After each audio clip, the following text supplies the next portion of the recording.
Merci de rester fidèle au programme d'ITV. C'est parti pour cette édition du soir. Les titres.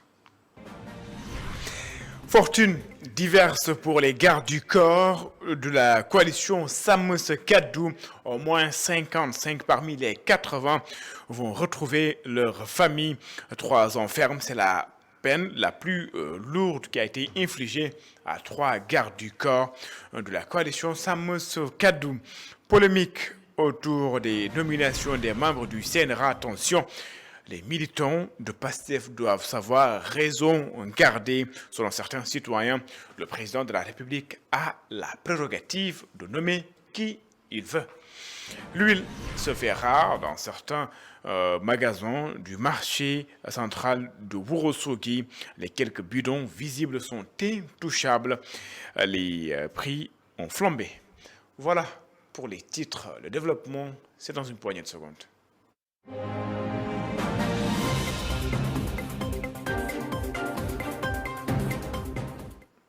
Bonsoir et bienvenue.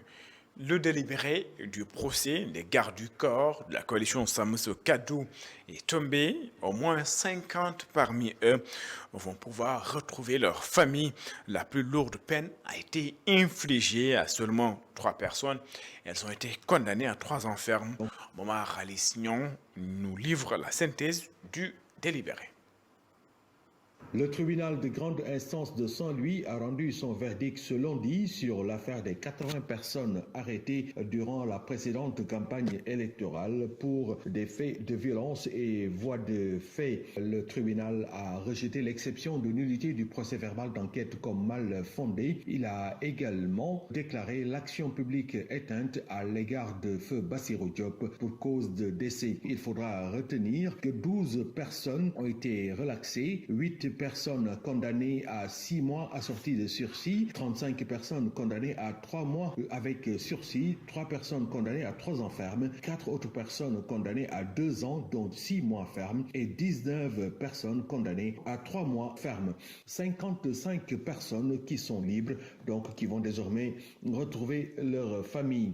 Par rapport aux motifs, ces inculpations, il faudra retenir la détention d'armes blanches et de violation de l'arrêté numéro 02-6507 du 22 octobre 2024, exercice illégal d'activités de police privée, et également il y en a qui sont coupables d'actions diverses, violences et voies de fait. En application ainsi de l'article 5 du Code pénal, le tribunal a condamné à 3 ans ferme Dominique Mendy, Talla Diop et Siré Fall. Pour ce qui est de Mamadou Diallo, Cheikh Fadel Diallo, Mamadou Fall Nian, Ousmane Diallo, ils ont été condamnés à 2 ans d'emprisonnement, dont 6 mois ferme. 19 autres personnes se retrouvent avec 3 mois d'emprisonnement ferme, tandis que Issa Diop Dian, Albert Malik Gomis, Mamadou Diaye, Souleymane Sarr, Eladji Amadou Diouf, Mamadou Silla, Ousmane Seydi, Eladji Ndiaye se retrouvent donc avec 6 mois assortis de sursis. Voilà donc ce qu'on peut dire pour l'essentiel dans le verdict qui a été rendu aujourd'hui à Saint-Louis par le tribunal de grande instance de Saint-Louis. Momar Ali Signon, l'avocat des gardes du corps de la coalition Samus Kaddu, pas satisfait du verdict, Maître El Hadji Diouf va interjeter appel. Selon lui, tous ceux qui ont été détenus doivent être libérés. Nous l'écoutons. Il y a eu une entreprise de destruction massive du camp de Barthélémy Diaz, d'abord de Barthélémy et de tous ceux qui sont avec lui. Ça aussi, il faut le dénoncer. Pour le moment, donc, nous disons que nous sommes déçus par ce délibéré qui relaxe et qui aurait dû relaxer tout le monde, qui condamne quelques 3 personnes à 3 ans, quelques personnes à 2 ans de 6 mois ferme, le reste, 3 mois, 6 mois sursis. Ce qui explique qu'en réalité, des jeunes sont restés ici à la prison de Saint-Louis pendant 2 mois et plus, sans raison aucune. Parce que arrêter des jeunes qui n'ont rien fait et ensuite les libérer, ça fait désordre.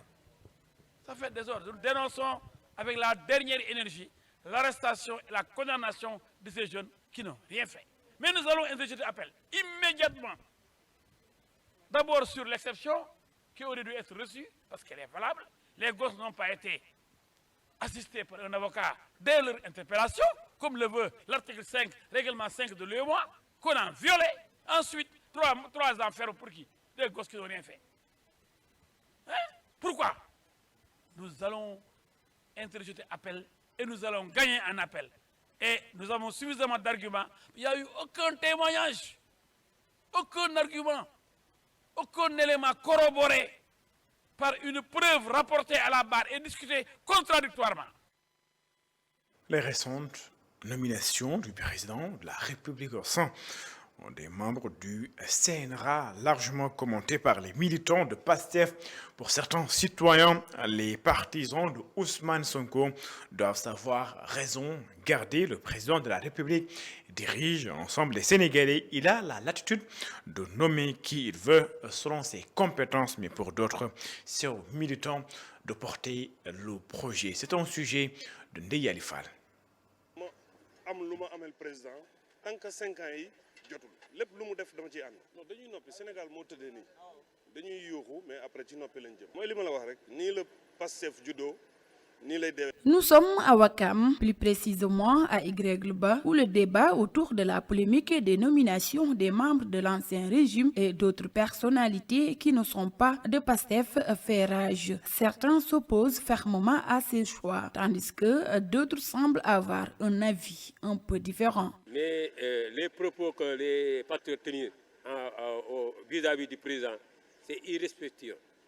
Il faut qu'on arrête parce que le président, ce n'est pas le président d'un parti ou bien d'une partie. C'est le président de la République du Sénégal. Tout le monde qui est né ici au Sénégal, c'est Diomaye qui est notre président. Si un militant de AFP ou bien un militant de PIT ou un militant de APR est bien calé, bien étudié, que nous, patriotes, on doit les donner le poste. Ces derniers invitent les membres de PASTEF à faire preuve de retenue et à laisser le président Bassirou Diomaye Faye ainsi que son premier ministre Ousmane Sonko accomplir leur mission en toute sérénité. Les patriotes, il faut être patriote. Patriote, c'est être ouvert, c'est être tolérant vis-à-vis d'autres. Donc il faut être patriote, c'est dans le cœur. Même le gars qui est à côté de ses toits, à côté de ses vous, est patriote comme vous. Cet homme demande à celle qui vient d'être nommée à mettre au profit son expérience pour faire taire les rumeurs et les critiques. Qu'il ne se laisse pas distraire par les critiques, mais qu'il se concentre sur ce qui peut faire avancer le Sénégal. Les personnes qui ont été nommées récemment doivent démontrer leurs compétences et leur expérience afin de faire taire les détracteurs. La polémique autour des nominations d'anciens membres du régime de Macky Sall et d'autres personnalités peintes par les militants comme des critiques du projet de PASTEF continue de susciter des divisions au sein de la formation dirigée par Ousmane Sonko. Ndeye Ali Fall, ces contestations ont d'ailleurs obligé le leader du parti PASTEF à sortir et siffler ainsi la fin de la récréation des comportements que le journaliste Hassan Somb analyse. Il estime que cela peut affaiblir le président de la République, en l'occurrence Bassirou Diomaye Faye. Nous l'écoutons. Diomaye est en train d'être affaibli par son camp, d'ailleurs qui est le parti PASTEF. Ce qui est sûr, c'est que ce n'est pas la première fois. On l'a vu avec la nomination de Sam Ndiaye et on l'avait pressenti également quand, véritablement, lors de la campagne des législatives, Diomaye peut-être n'avait pas jugé nécessaire de faire arrêter certains individus qui, selon le PASTEF, s'attaquent à ses membres. Donc, quelque part, le duo est en train de ramper vers une dualité, parce qu'on sent de plus en plus des critiques contre le président de la République. Son autorité est remise en cause du fait que effectivement c'est peut-être Ousmane Sonko qui détient la légitimité politique, parce que c'est lui qui l'a proposé et qui l'a fait élire. Au sein de PASTEF, on pense que Diomaye ne doit être qu'une marionnette entre leurs mains. Et ça pose problème, parce que Diomaye étant le président de la République du Sénégal, dans un régime presque présidentielle, on voit mal comment une autre autorité peut revendiquer une certaine légitimité au-dessus du président de la République. Il est bien heureux alors que le Premier ministre ait fait une sortie cette fois-ci pour recadrer ses propres membres parce que c'était nécessaire. À défaut, Diomaye serait justement une sorte de président par procuration, avec aucune autorité, et ça aurait certainement eu des impacts négatifs sur effectivement le fonctionnement des institutions de la République, avec des risques bien sûr de blocage ou d'hypotrophie au sommet. Une autre réaction qui vient s'ajouter à cette polémique concernant la nomination des membres du CNRA, c'est celui bien sûr du CEDEPS, comme vous le voyez. Le CEDEPS dénote une entorse du régime dans la nomination des membres du CNRA. Selon Mamadou Ibra Kane, le secteur des médias est de nouveau secoué par les agissements du ministre de la Communication, des Télécommunications et du Numérique, avec la publication du décret portant nomination des membres du Conseil national de régulation de l'audiovisuel. Le CEDEPS estime que d'abord que c'est la seule compétence du président de la République par décret que relève la nomination aux postes civils et militaires et qu'en aucun cas la nomination des membres du CNRA ne saurait être sur proposition du ministre de la Communication. Le CEDEPS indexe également la posture du ministre de la Communication. Selon le CEDEPS, le CNRA est une autorité indépendante de régulation de l'audiovisuel. À ce titre, parmi ses attributions, le CNRA veille entre autres à l'indépendance et à la liberté d'information de la communication, mais le CEDEPS estime qu'il est urgent de mettre en place la haute autorité de régulation de la communication audiovisuelle qui doit remplacer depuis fort longtemps l'actuel CNRA conformément au texte pertinent du nouveau code de la presse, tout en respectant bien sûr les critères objectifs de nomination. Le Djubonti, selon Mamadou Ibra Kane, commence par le respect des lois en vigueur, sinon il reste un slogan que, selon toujours le président du Conseil des éditeurs et diffuseurs de presse, qui ajoute que le ministre de la Communication, depuis sa nomination, n'a cessé de porter atteinte à la presse sénégalaise. Et ce, depuis 10 mois, le gouvernement, à travers le ministre de la Communication, sous le régime du président Diomaye Faye, ont fini, selon Mamadou Ibra Kane, par instaurer une situation de tension permanente avec les médias. Nous parlons politique toujours avec cette sortie donc de Serigne Mbaye Thiam sur la reconstruction du Parti socialiste après avoir fait le diagnostic exhaustif de la situation de sa formation. L'ancien ministre et secrétaire national aux élections du Parti socialiste pense d'ailleurs qu'il faut sauvegarder l'héritage laissé par les devanciers.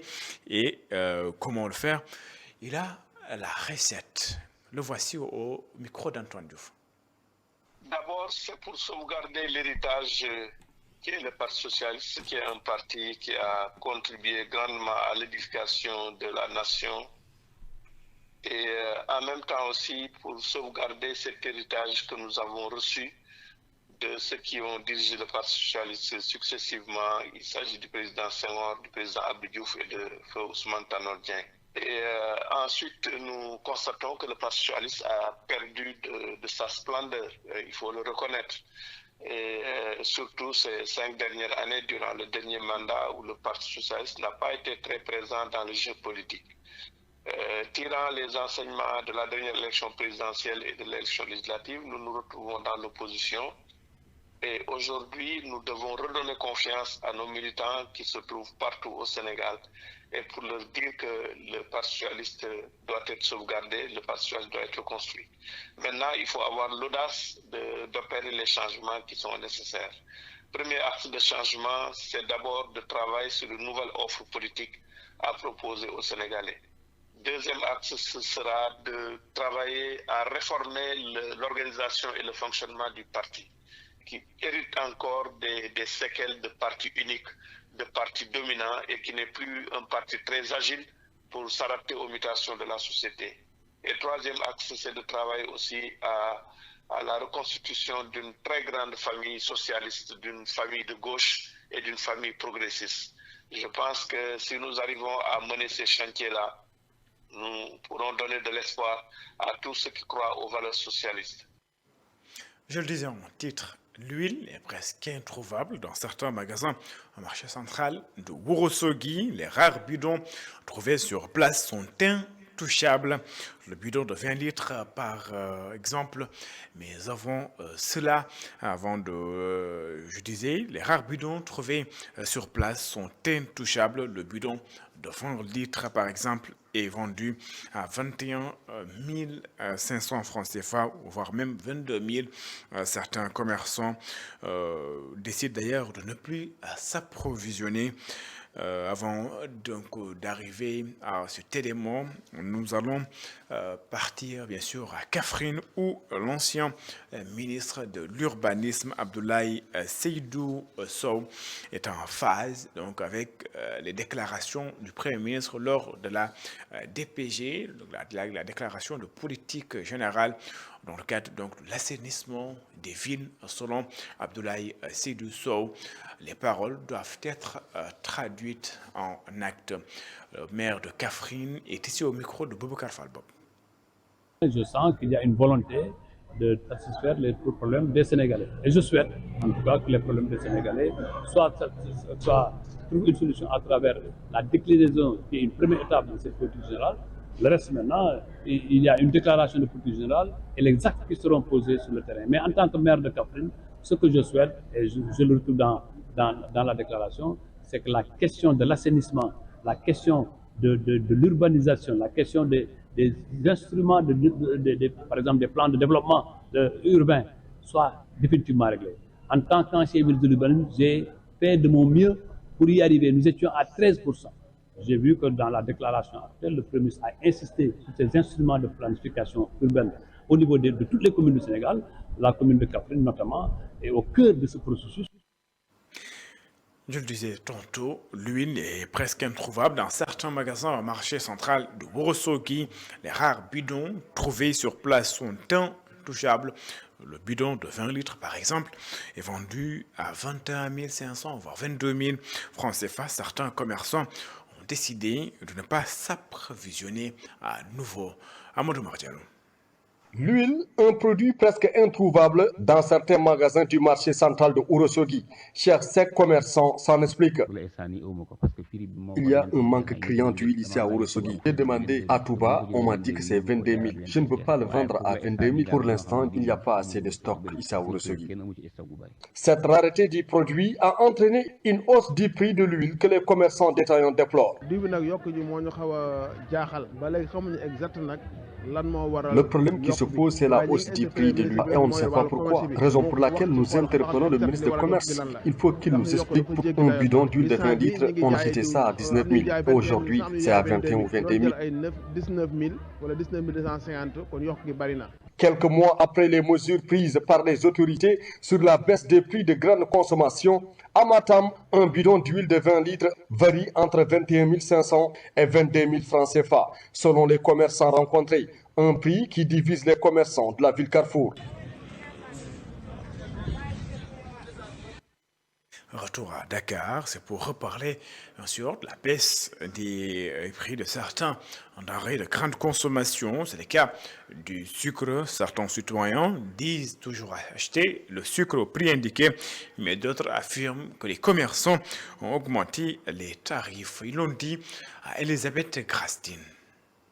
Le sucre est un produit essentiel dans le quotidien des Sénégalais. Ce vendeur de café rencontré au bord de la rue explique qu'il achète le kilo de sucre à 600 francs. 600 là, j'achète le sucre à 600 francs. Ici, le prix a baissé. Ça fait maintenant un mois que je l'achète à ce prix. Franchement, je suis content.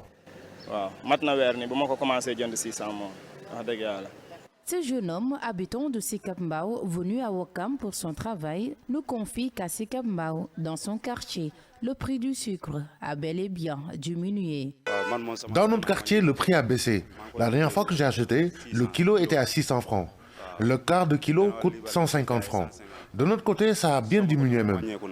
De son côté, Mme Chao, venue faire ses courses au marché, estime que si certains commerçants respectent les mesures du gouvernement concernant la baisse des prix, d'autres continuent de vendre le sucre plus cher. Ça dépend aussi du commerçant, de comment il a acheté son produit.